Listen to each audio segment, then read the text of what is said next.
Hello बच्चों, नमस्कार। आज अपने इलेक्ट्रोस्टैटिक चैप्टर में हम पढ़ने वाले हैं एप्लीकेशंस ऑफ गॉसेस लॉ के बारे में। उसके अंदर हमने जो टॉपिक लिया है वो है कि किसी भी बिंदु पर किसी अचालक ठोस आवेशित गोले के कारण कितना इलेक्ट्रिक फील्ड होता है। Means electric field at a point due to non conducting solid charge sphere. जबकि इसके पहले का जो हमारा टॉपिक था उसमें हमने इलेक्ट्रिक फील्ड की बात की थी कि किसी गोलीय आवेश के द्वारा किसी भी बिंदु पर कितना इलेक्ट्रिक फील्ड होगा।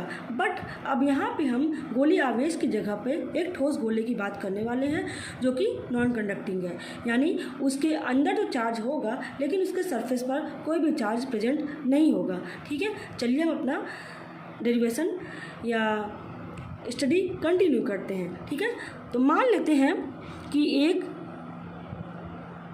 आवेशित गोला, ये एक आवेशित गोला है, ये इसका सेंटर O है। अब कहा गया कि ये अचालक है तो इसके सरफेस पर कोई भी चार्ज नहीं प्रेजेंट होगा और ये आवेशित है तो इसका सारा आवेश जो है इसके अंदर है।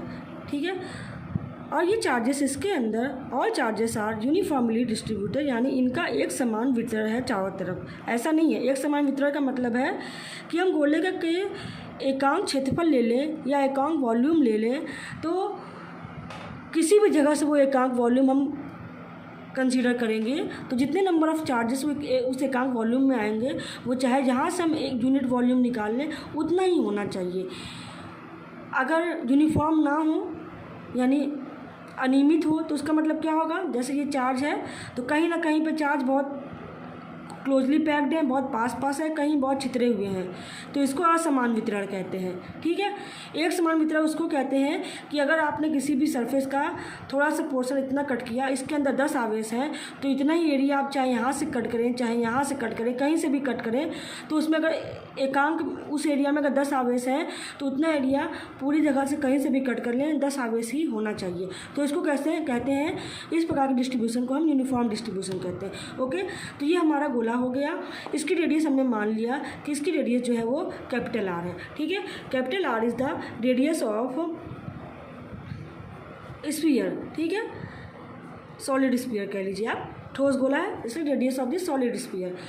अब जैसे हम करते आए हैं ऐसे वैसा ही काम करेंगे कि मान लेते हैं कि इसके बाहर कोई बिंदु P है, इस बिंदु P पर इस गोले के द्वारा हमें क्या निकालना है, इलेक्ट्रिक फील्ड निकालना है। तो मान लिया कि इस बिंदु P की दूरी यानी OP, अगर हम इसके सेंटर पे हमने इसको कंसीडर कर लिया कि this is O, then OP is R।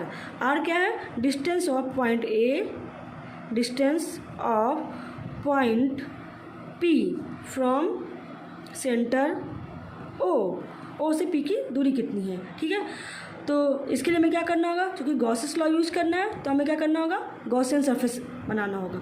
तो इसके चारों तरफ R रेडियस का हमें एक गॉसियन सरफेस बनाना है और आप जानते हैं कि R दूरी बराबर से प्रेजेंट होने का मतलब है चारों तरफ कि ये R रेडियस का स्फीयर बनेगा। तो गॉसियन सरफेस कैसा होगा, गॉसियन सरफेस जो होगा वो होगा कि स्फीयर ऑफ रेडियस R बनेगा। गॉसियन सरफेस एक स्फीयर ऑफ रेडियस R होगा, यानी रेडियस R का एक गोला होगा। ओके, ये दोनों पिक्चर्स आपको कोई मतलब नहीं है, मैंने इसको समझाने के लिए आपको बनाया था। तो अब एज सच हम क्या करेंगे, बिंदु P पर एक छोटा सा स्मॉल एरिया कंसीडर कर लिया। मान लिया कि ये एरिया हमारा S है, DS है, इसका एरिया वेक्टर DS इसी के परपेंडिकुलर ऊपर की तरफ होगा। इलेक्ट्रिक फील्ड का डायरेक्शन चूँकि ये पॉजिटिव चार्ज है तो इलेक्ट्रिक फील्ड का डायरेक्शन भी इसी दिशा में बाहर की तरफ होगा। As usual E dot DS is equal to हो जाएगा E DS cos 0, because E और DS के बीच का एंगल 0 है तो cos 0 का मान 1 होता है तो इसलिए E DS हो गया।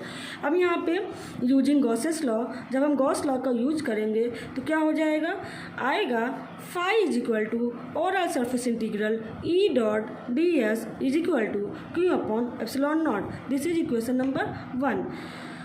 तो हम क्या करेंगे, E डॉट DS को हम EDS लिख सकते हैं, फिर E को बाहर निकाल लेंगे, E को बाहर निकाल लेंगे इंटीग्रल के, तो अंदर आ जाएगा EDS। EDS is equal to हो गया Q अपॉन एप्सिलॉन नॉट। तो यहाँ से इसमें भी वही आने वाला है जो अभी तक आ रहा था, लिमिट्स अप्लाई करेंगे या ओवरऑल ds निकालेंगे तो आप जानते हैं ये आएगा 4 पाई r स्क्वायर। क्यों? Integral of ds is equal to हो जाएगा s, और s की लिमिट्स हम जब 0 to 4 pi small r square apply करेंगे तो 4 pi r square minus 0 is equal to 4 pi r square आपका आ जाएगा। ठीक है, तो इस प्रकार से this is equal to q upon epsilon naught, this implies E equal to 1/4 pi epsilon naught Q by R square. तो चाहे गोली कोश हो, चाहे पॉइंट चार्ज हो, चाहे सॉलिड स्फीयर हो, सब के द्वारा r दूरी पर स्थित बिंदु पर जो इलेक्ट्रिक फील्ड आ रहा है सेम आ रहा है। ठीक है, तो this will be same as the case of point charge और स्फेरिकल सेल। ठीक है, ये स्फेरिकल सेल की बात की थी और चाहे पॉइंट चार्ज की बात की थी, तो उनसे r दूरी पर जो चार्ज प्रेजेंट था, r दूरी पर जो इलेक्ट्रिक फील्ड का मान था वही यहाँ पर भी आ रहा है। अगर आप वेक्टर के टर्म्स में निकालेंगे तो यहाँ पे ऊपर वेक्टर लगा देंगे। In vector terms vector form क्या हो जाएगा? वेक्टर फॉर्म में E is equal to 1/4 pi epsilon naught Q by R square r cap. Okay, तो ये आपको हो गया केस 1 का था, तो हमने इसको केस 1 ले लिया। यहाँ पे हम क्या लिख रहे हैं? OP is the r in general form है ये। ओके, केस 1 के केस में हमने क्या लिया? केस 1। केस 1 में when small r is greater than capital R। ठीक है, तो ये हमारा केस 1 था, तो केस 1 हो चुका। अब हमें क्या निकालना है? केस 2 निकालना है। केस 2 में हम क्या कंसीडर करेंगे? केस 2 में हम मानने वाले हैं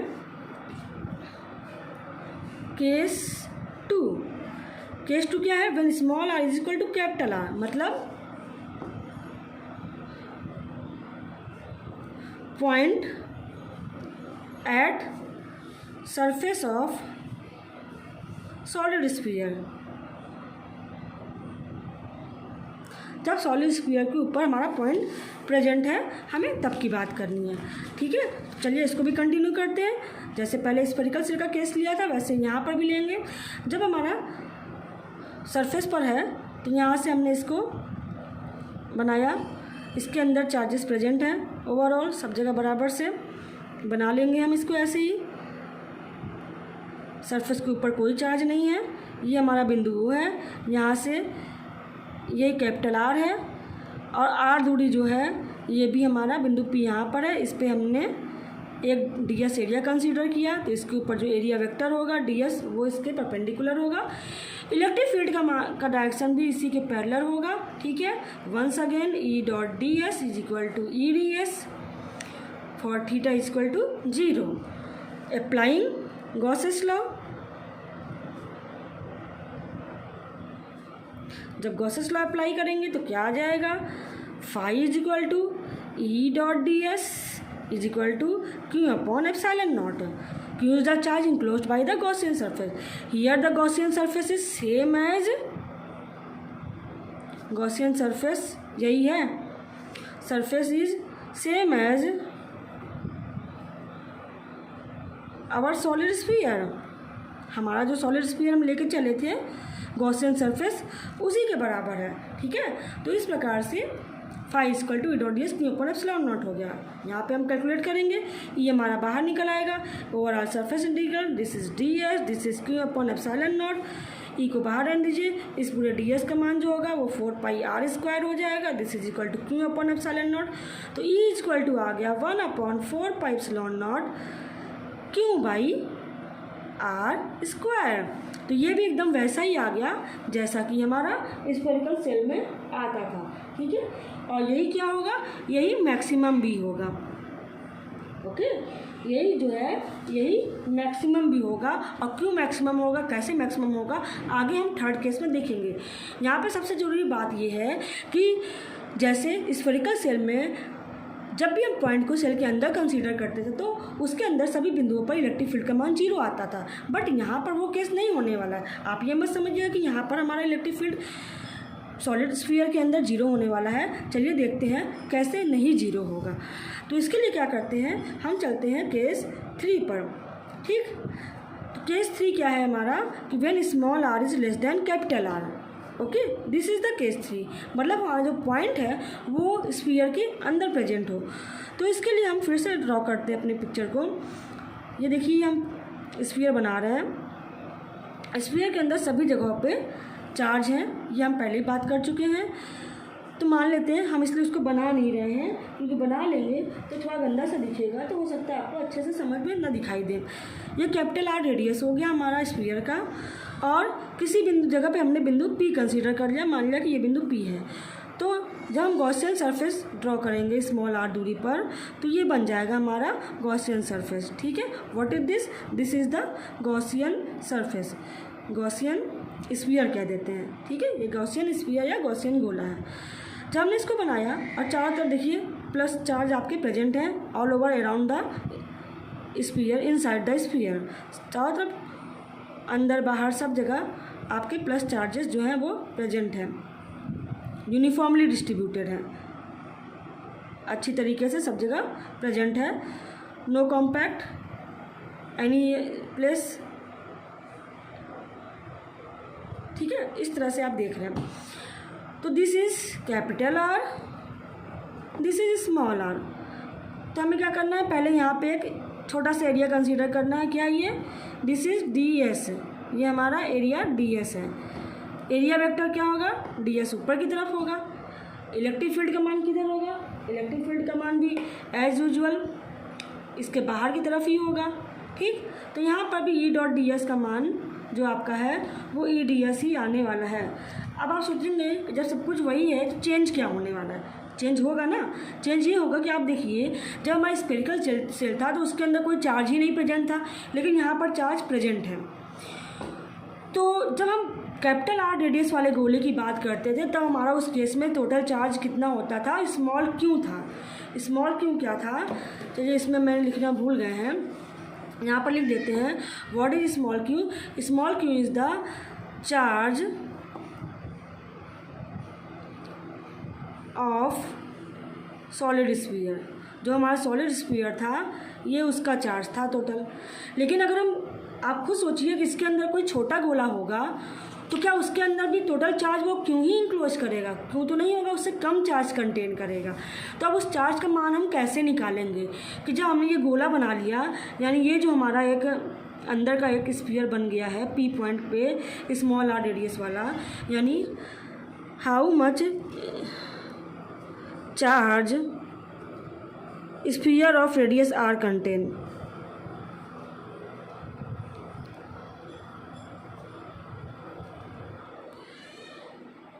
ठीक है, मतलब आर त्रिज्या का गोला, आर त्रिज्या के गोले के अंदर आवेश कितना होगा, हमें ये निकालना है। ठीक है, तो इसको हम कैसे निकाल सकते हैं? तो इसके लिए एक दूसरी क्वांटिटी है जो हम डिफाइन करेंगे। वो क्वांटिटी है क्या है? जैसे हम लोगों ने अभी तक क्या पढ़ा था, लाइन चार्ज डेंसिटी। ठीक है, लाइन चार्ज डेंसिटी के साथ साथ हमने पढ़ा था सरफेस चार्ज डेंसिटी, क्योंकि वो केवल सरफेस के ऊपर डिपेंड था। अब यहाँ पे क्या है, जो हमारा चार्ज है ये चार्ज हमारा पूरे वॉल्यूम में, पूरे आयतन में अंदर है। तो इसका मतलब अब हमारी जो ज़रूरत है वो ज़रूरत है वॉल्यूम चार्ज डेंसिटी को डिफाइन करना। वॉल्यूम चार्ज डेंसिटी, इसको जो सिंबल होता है रो होता है, हिंदी में इसे कहते हैं आयतन, आयतन आवेश घनत्व, आयतन आवेश घनत्व। तो ये जो आयतन आवेश घनत्व है इसको रो से रिप्रेजेंट करते हैं। इसको डिफाइन कैसे करते हैं? Just like line charge density क्या होती थी? Charge per unit length. Surface charge density क्या होती थी? Charge per unit area. तो वैसे ही volume charge density is nothing but the charge per unit volume. यानी अगर इसका टोटल वॉल्यूम V है तो उससे अगर हमने Q को, यानी जितना टोटल वॉल्यूम V था, टोटल चार्ज Q था, उससे हमने वॉल्यूम को डिवाइड कर, उसको हमने वॉल्यूम से डिवाइड कर दिया, तो जो आएगा वो आएगा वॉल्यूम चार्ज डेंसिटी। अब ये हर जगह समान रहेगी। क्यों?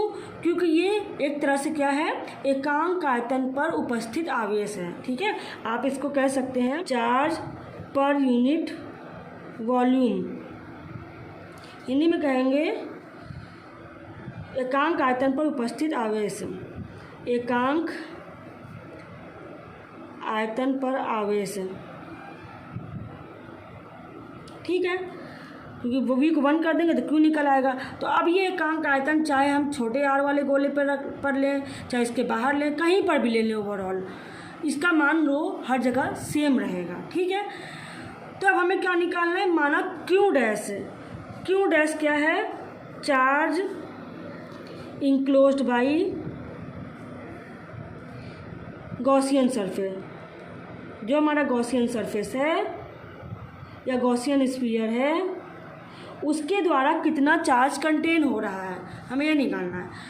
तो इसको कैसे हम निकाल सकते हैं, तो इसको निकालने के लिए आप समझिए कि रो तो चेंज होने वाला है नहीं, जब रो नहीं चेंज होगा तो हम कैसे निकाल सकते हैं। सबसे पहले हम निकाल लें वॉल्यूम, इसका वॉल्यूम कितना है बड़े गोले का और दूसरे गोले का वॉल्यूम कितना है, ठीक है।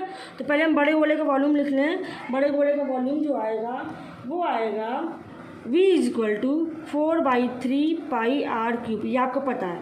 और छोटे वाले गोले का वॉल्यूम v डैश मान लिया तो जो हो जाएगा 4/3 पाई r क्यूब, क्योंकि छोटे गोले का रेडियस स्मॉल r है, ओके। तो चलिए अब दोनों गोले का जो वॉल्यूम था वो तो निकल आया। अब हमें क्या निकालना है, अब हम निकालना चाहते हैं कि q डैश का मान कितना होगा। और हम पहले ही बता चुके हैं कि वॉल्यूम पर चार्ज पर यूनिट वॉल्यूम मतलब वॉल्यूम चार्ज डेंसिटी, चाहे वो छोटा वाला गोला हो चाहे वो बड़ा वाला गोला हो, दोनों के लिए सेम होगा। तो रो को q/v भी लिख सकते हैं, तो रो = q/v = q dash upon v dash भी होगा। तो q डैश को अगर हम रो के टर्म्स में लिखना चाहें तो we can write q dash = rho times v dash. तो रो इंटू वी डैश का मान है 4/3 पाई r क्यूब, ठीक है।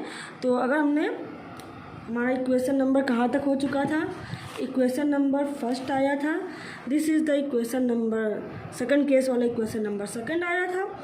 अब यहाँ पे हम इसको इक्वेशन नंबर, इसको 1 का 2 का, इसको इक्वेशन नंबर 2 कहते हैं क्योंकि उसको हमने रोमन लिपि में नंबर दिया था और न्यूमरिक नंबर में सेकंड इक्वेशन ये हो गई। अब हम क्या अप्लाई करेंगे, अब हम अप्लाई करेंगे, फिर से आप कंसीडर कर लीजिए कि जब अंदर की बात करते हैं तो अंदर चूंकि चार्ज 0 नहीं है, ओवरऑल चार्ज प्रेजेंट है, तो इसके लिए हमें सबसे पहले हमें वॉल्यूम चार्ज डेंसिटी को डिफाइन करना है। Volume charge density is the charge per unit volume. तो क्यों चार्ज इंक्लोज है कैपिटल R रेडियस के गोले से, तो स्मॉल r रेडियस के गोले से जो चार्ज इंक्लोज होगा वो क्यू से डिफर होगा, क्यू के बराबर नहीं होगा। तो मान लेते हैं कि वो क्यू डैश है। तो क्यू डैश को निकालने के लिए चूँकि रो चाहे अंदर वाला गोला हो चाहे बाहर वाला गोला हो, चाहे वो स्मॉल r रेडियस का हो चाहे कैपिटल R रेडियस का हो, volume charge density is equal for all places, ठीक है। तो इसलिए रो = q/v को we can write rho = q/v = q dash upon v dash. तो q dash is from these two equations when equating we find that q dash is equal to rho into v dash। रो को ऐसा पढ़ा दिया, v dash volume of the sphere having radius small r, ये इतना हो जाएगा, ठीक है। अब हम अपना गॉसेस लॉ अप्लाई करेंगे। तो फ्रॉम गॉसेस लॉ क्या हो जाएगा, गॉस का नियम जैसे यूज़ करेंगे तो we can write the flux enclosed by the Gaussian surface. इसको हम क्या लिखेंगे, flux through Gaussian surface, this is equal to surface integral E.ds is equal to q/ε0, ठीक है। अब हम क्या करेंगे, E और ds की बात करें तो E और ds के बीच के एंगल यहाँ भी 0 है, तो पहले ही बात करें तो E/ds का मान जो हो जाएगा ये E/ds के बराबर हो, E/ds इज इक्वल टू आ गया q/ε0, ये इंटीग्रल s। E को हमने क्या करना है, E को हम रख लेंगे बाहर, ठीक है। एक बात और, ये जो मटेरियल है इसके अंदर हम ले रहे हैं तो इसके अंदर वैक्यूम नहीं है, तो इसलिए हम यहाँ पे केवल ε0 नहीं लिखेंगे, यहाँ पर हम लिखेंगे k/ε0। k क्या है, this is the dielectric constant of, या माध्यम का परावैद्युतांक, डाइलेक्ट्रिक कांस्टेंट ऑफ मटेरियल, ये मटेरियल का डाइलेक्ट्रिक कांस्टेंट है, ओके। तो यहाँ पे हम हर जगह ε0 k लिख देंगे, E हो गया और ये आपका सरफेस इंटीग्रल हो गया, दिस इज ds और यहाँ पे क्यू नहीं लिखेंगे, यहाँ पे हम क्यू डैश लिखेंगे। क्यों? क्योंकि स्मॉल आर रेडियस का जो सरफेस है वो क्यू डैश चार्ज इंक्लोज करता है, तो यहाँ पे क्यू डैश अपन के एप्सिलॉन नॉट होगा। तो ये equal to integral D S is equal to Q dash upon epsilon not के। इसका मान क्या हो जाएगा? 0 to 4 pi small R square होगा। तो इसको जब कैलकुलेट करेंगे तो ये आएगा 4 pi r square is equal to Q dash upon epsilon not के। तो यहाँ से आ गया E is equal to 1/4 pi epsilon not के Q dash upon are square. अब यहाँ पे हम क्यू डैश की वैल्यू रखेंगे, तो क्यू डैश की वैल्यू रखेंगे तो कितना आएगा? आएगा E is equal to 1/4 pi epsilon not के क्यू डैश, यहाँ से आया था इक्वेशन नंबर 2 से, रो 4/3 पाई आर क्यूब इतना। तो यहाँ से हम रख देंगे rho into 4/3 pi small r cube. अब आप देखिए 4 से 4 कैंसिल हो जाएगा, पाई से पाई कैंसिल हो जाएगा, बचेगा क्या? हमारा जो equation we are left with the equation E is equal to आएगा रो, आपका यहाँ से आर स्क्वायर भी कैंसिल हो जाएगा, इसमें आर स्क्वायर भी था, रो आर अपॉन 3 एप्सिलॉन नॉट के। तो ये आपका इक्वेशन हो गया जब पॉइंट हमारा इलेक्ट्रिक फील्ड जिस पर पॉइंट निकालना है वो हमारा सॉलिड स्फीयर के अंदर प्रेजेंट है, तब इलेक्ट्रिक फील्ड का मान जो होगा इतना होगा। ठीक है, तो ये तीसरे केस के लिए इलेक्ट्रिक फील्ड का मान निकल आया। अब हम अगर ग्राफ के टर्म्स में देखना चाहें तो ग्राफ के टर्म्स में वी कैन फाइंड दैट तीनों ही केस को अगर हम निकाल लें तो सबसे पहले हम क्या करेंगे, मान लेते हैं, ये देखिए ग्राफ के टर्म्स में निकालना है तो एक्स एक्सिस पे हमने रेडियस मान लिया, वाई एक्सिस पर हमारा है इलेक्ट्रिक फील्ड, ये है 0। मान लेते हैं कि यहाँ पर हमारा सॉलिड स्फीयर का radius small R equal to capital R दिया है। तो क्या आया था जब स्मॉल आर, तो पहले केस में small R equal to less than जब आर था तो कितना आ रहा था इलेक्ट्रिक फील्ड का मान? तब इलेक्ट्रिक फील्ड का मान आया था E equal to 1/4 pi epsilon 0 Q by are square. यही आया था, आप पलट कर देख लीजिए अपना, आपका जो आया था इतनी ही वैल्यू आई थी कि 1/4 pi epsilon naught Q by small R square. ठीक है, नाउ अच्छा ये क्यों भाई आज का जो हम सिग्मा के टर्म्स में लिखते थे, क्योंकि हमारे पास सिग्मा हमारे पास रो है ना, तो हम सारे को रो के टर्म्स में डिफाइन करना चाहते हैं।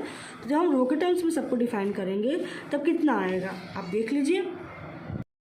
चलिए बच्चों, अब तीनों केसेस का हम ग्राफ एनालिसिस कर लेते हैं। तो पहला केस, सब पहले हम तीनों के इक्वेशन लिख लेते हैं। फर्स्ट केस में हमारा इलेक्ट्रिक फील्ड आया था 1/4 pi epsilon naught Q by are square. ये कब था? When R is greater than capital R था। सेकंड केस में क्या आया था? E is equal to, second case का आया था कि 1/4 pi epsilon naught Q by capital are square. ये कब आया था? When R is equal to R था। थर्ड केस में क्या आया? थर्ड केस में आया E is equal to rho R upon 3 epsilon not के। ये थर्ड केस की बात है। तो थर्ड केस में भी अगर आप निकालें, रो की वैल्यू रख देंगे अगर, तो क्या आएगा? रो की वैल्यू रख देने पे हमारा आ जाएगा 4/3, कितना आया था? Rho equal to charge per unit volume ना। तो रो की जगह पे हम रखेंगे q by v into r upon 3 epsilon not के। तो दिस इज इक्वल टू हो जाएगा क्यू अपॉन वी की जगह पे आपका हो गया, चार्ज के टर्म्स में रखेंगे हम बड़े वाले, क्योंकि हमें जो अंदर माना है वो क्यू डैश वी डैश क्या है, कितने रेडियस का है, ये फिक्स नहीं है। तो अब हम इस रो को ही कन्वर्ट करने वाले हैं हमारी जो नॉन वैल्यूज़ हैं। नॉन वैल्यूज़ मतलब स्मॉल क्यू कैपिटल आर, मतलब जो हमारा चार्ज, जो हमारा ओरिजिनल स्फीयर था सॉलिड स्फीयर, उस पर कितना चार्ज प्रेजेंट है और उसकी कितनी वॉल्यूम है हमको वो पता है। तो क्योंकि रो इक्वल टू क्या था? Q dash upon V dash is equal to Q upon V था। तो हम रो को ये वाला, ये इसको इसके बराबर लेके हमने क्यू डैश को रो के टर्म्स में निकाला था। अब रो को हम वापस से क्यू और वी के टर्म्स में पुट कर देंगे। तो क्यू अपॉन वी का मान आएगा 4/3 pi capital R cube into small R upon 3 epsilon not के। ठीक है, तो यहाँ से आपका 3 और 3 कैंसिल हो जाएगा, आपका आएगा 1/4 पाई एप्सिलॉन नॉट के Q upon capital R cube into small R. ठीक है, अगर स्मॉल आर के टर्म्स में अगर आप इसको लिखिए, ओके, तो यहाँ से क्या निकल के आ गया कि आप देखिए ये सारे टर्म्स कांस्टेंट हैं, क्यू भी कांस्टेंट हो गया, आर भी कांस्टेंट हो गया, तो ये E is directly proportional to small r के हो गया। ठीक है, या आप ये कह लें this represents a straight line equation because all these are constant. E equal to मान लेते हैं थोड़ी देर के लिए ए आर कह दिया, तो आप जानते हैं ना कि y equal to M X क्या होता है। अगर आप y equal to M X plot करें तो y equal to M X क्या होता है, दिस इज y इधर होता है, x इधर होता है, एक स्ट्रेट लाइन होती है जिसका अंतःखंड जीरो होता है, इंटरसेप्ट जीरो होता है, और जिसकी प्रवणता जो है वो m होती है tan theta. This is equal to y upon x होता है, ये होता है। आप कंपेयर करिए इसको e और ए आर को, जब e और ए आर कंपेयर करेंगे, e इधर रहेगा y की जगह पे, r जो x की जगह पे है, तो a हो जाएगा प्रवणता ग्रेडियंट, और ये हो जाएगा a equal to tan theta is equal to E by X के हो जाएगा। ठीक है, तो ये चीज़ आप ध्यान रखिए, ये क्या बताता है, ये प्रोपोर्शनल आर को बताता है। तो अब इन तीनों पॉइंट्स को हम कंसीडर करते हुए एक ग्राफ प्लॉट कर रहे हैं। आप ध्यान से समझिए कि मान लिया कि ये आर इस एक्सिस पर है, इलेक्ट्रिक फील्ड हमारा जो है इस एक्सिस पर है। This is the point where small R is capital R. ठीक है, चलिए स्टार्ट करते हैं। पहला इक्वेशन जब r ग्रेटर देन आर है तो r जो है ये तो कांस्टेंट हो गया। This implies e is inversely proportional to 1 upon are square के। ठीक है, तो e आर स्क्वायर के इन्वर्सली प्रोपोर्शनल है, तो ये यहाँ पर जो भी इसकी वैल्यू होगी, ठीक है, जो भी वैल्यू है हमारा 1/4πε0 क्यू बाई आर स्क्वायर, तो ये जो मैक्सिमम पॉइंट है, क्योंकि यहाँ से स्टार्ट करेंगे। ठीक है, क्योंकि r इक्वल टू आर जो है, आप यहाँ देखिए सेकंड केस में जब हम r इक्वल टू आर लेंगे तो यहाँ पर इसकी वैल्यू है 1/4πε0 क्यू बाई आर स्क्वायर, तो ये वैल्यू हम मान लेते हैं this is E maximum is equal to 1/4πε0 q by are square. ठीक, तो when r equal to r है, कैपिटल आर है, तो इतना होगा।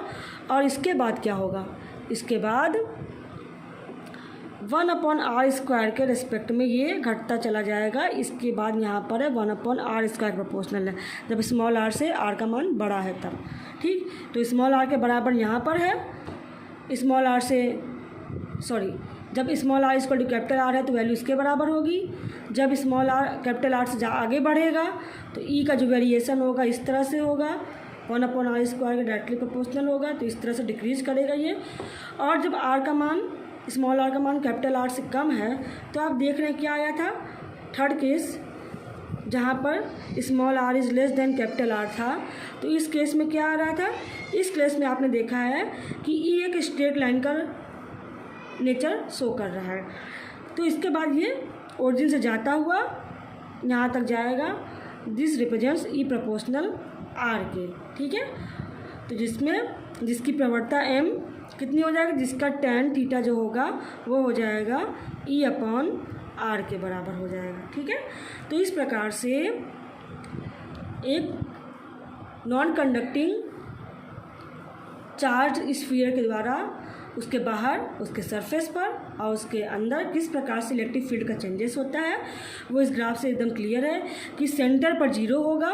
ठीक है, आप देख लीजिए सेंटर पर जैसे ही आप r इक्वल टू जीरो रखेंगे e का मान जीरो हो जाएगा, यानी e is equal to zero at centre of the sphere. तो ई इक्वल टू जीरो होगा at centre, electric field zero होगा सेंटर पे। और जैसे सेंटर से आगे बढ़ते जाएंगे और जब तक सरफेस पर नहीं पहुंच जाते हैं आउटर सरफेस पर, उस समय तक लीनियरली इंक्रीज करता रहेगा, एक रेखा का पालन करेगा और ई आर के रेस्पेक्ट में डायरेक्टली प्रोपोर्शनल होते हुए जैसे जैसे आर बढ़ेगा वैसे वैसे इलेक्ट्रिक फील्ड बढ़ता जाएगा।